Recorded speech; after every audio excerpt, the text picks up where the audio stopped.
Madam Salimuddin, আপনার mayor নির্বাচন করার কথা রয়েছে এবং নিশ্চয়ই আপনি যখন নির্বাচন করবেন, নির্বাচনটা অনুষ্ঠিত হবে, আপনার ইশতেহার থাকবে এবং সেখানে নিশ্চয়ই এই জায়গাগুলোকে আপনি অনেক বেশি হাইলাইট করবেন। আগে যারা নির্বাচন করেছেন তারাও করে গেছেন, কিন্তু আপনি কি কখনো ভেবেছেন বা মানে আপনার কি যে প্রতিশ্রুতিগুলো দেয়া হয় সেগুলো আসলে বাস্তবায়িত হয় না কেন? কারণ প্রতি বছরই তো আসলে একটু ভারী বৃষ্টি হলে ঢাকার এই একই চিত্র আমরা নাগরিকরা দেখি। জি, ধন্যবাদ আপনাকে এই প্রশ্নটি করার জন্য। আমি সকালেই বের হয়েছিলাম ঢাকা শহরে, মিরপুর, কাফরুল, এখানে যেতেই আমার বেশ সময় লেগেছে। আমার গাড়ি রাস্তায় আটকে গেছে, পরে ভ্যানে করে কিছু হেঁটে কিছু ভ্যানে করে এই কাপড়ই ভেজা, আমার কাপড়টা ভালো করে দেখলে বুঝুন ভেজা, ময়লা লেগে গেছে। আমি যে এসে বদলাবো সেই সময় পাইনি, আপনাদের টাইম হয়ে যাওয়াতে আমি চলে এসেছি। তো আসলে খুবই মানে অবর্ণনীয় দুর্ভোগ। মানুষের বাসায় পানি উঠে গেছে, দোকানে পানি উঠে মালপত্রগুলো নষ্ট হয়ে যাচ্ছে। এটা কেন হচ্ছে? আমাদের বিজ্ঞ রাজনীতিবিদ দুদুভাই বলেছেন কিছু কথা।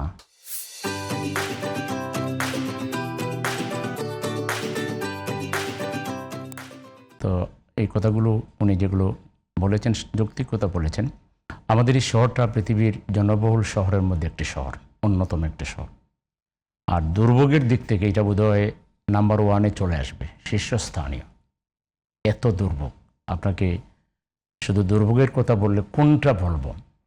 এখানে পানি দূষণ, বায়ু দূষণ, শব্দ দূষণ, ময়লা দূষণ, এখানে আবাসনের সংকট, এখানে জলাবদ্ধতা, এখানে যানজট, এখানে গণপরিবহন সংকট, মানুষের জীবনের নিরাপত্তার সংকট, কিশোর গ্যাং, চাঁদাবাজি, এটা সেটা, মানে এমন একটা দুর্ভোগের মধ্যে নগরের মানুষেরা আছে যেটা কল্পনাতীত। তো এটা কেন হচ্ছে?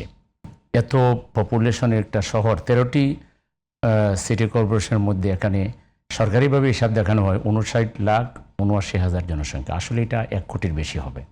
সরকারিভাবে যেটা দেখা হচ্ছে, আমরা এটা যদি মানি 196.22, অর্থাৎ প্রায় 200 বর্গ কিলোমিটারের একটা সিটি এটা। 10টা জোন এবং 54টা ওয়ার্ড নিয়ে আমাদের এই সিটি। আমি মনে করি এখানে যে খালগুলো, যেটা দুবাই বলেছেন, যেই দখল করুক, আমাদের এই উত্তর সিটি কর্পোরেশনের মধ্যে অনেক খাল আছে, মরা খাল। এই মরা খালগুলোকে উদ্ধার করে যদি খনন করা হয় এবং জলাশয়ের মধ্যে এগুলোকে যদি সঠিকভাবে সংযুক্ত করে দেওয়া হয়, তাইলে এই যে সংকট, এই সংকটগুলো এইভাবে থাকবে না। পাশাপাশি আধুনিক হাইড্রোলজিক্যাল সার্ভের মাধ্যমে এই টোটাল আপনার ড্রেনেজ সিস্টেমের মধ্যে সংস্কার করতে হবে। তারা বুঝবে যে কোন দিকে পানিগুলোকে প্রবাহিত করতে হবে, কোন জায়গার সাথে কোনটাকে সংযুক্ত করতে হবে। একটা সার্ভের মাধ্যমে এই আমূল সংস্কার যদি এখানে করা হয়, তাহলে এই জলাবদ্ধতা থাকবে না। পাশাপাশি বর্জ্য ব্যবস্থাপনায় আধুনিকতা আনতে হবে।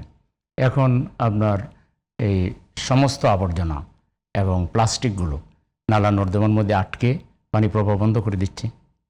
এই যে এখন বর্ষাকাল, এখন কিন্তু এই নালাগুলো পরিষ্কার করার কিন্তু একটা সুবর্ণ, খাল নালা যেগুলো আছে, সুবর্ণ সুযোগ, কিন্তু এই সুযোগটা নিবে না। কিন্তু যারা নেওয়ার দায়িত্বে আছে তারা শুধু হয়তো বিবৃতি একটা দিবে, জনগণের সাথে দুঃখ প্রকাশ করবে। কিন্তু যদি জনগণকে আহ্বান জানায়, ইভেন সব পলিটিক্যাল পার্টিকে, আমি তো মনে করি যদি সিটি কর্পোরেশনের প্রশাসকের পক্ষ থেকে আহ্বান জানায়, আমি অন্তত একজন এই নগরের একজন নাগরিক হিসাবে আমার সমস্ত জনশক্তিকে নেমে যাব।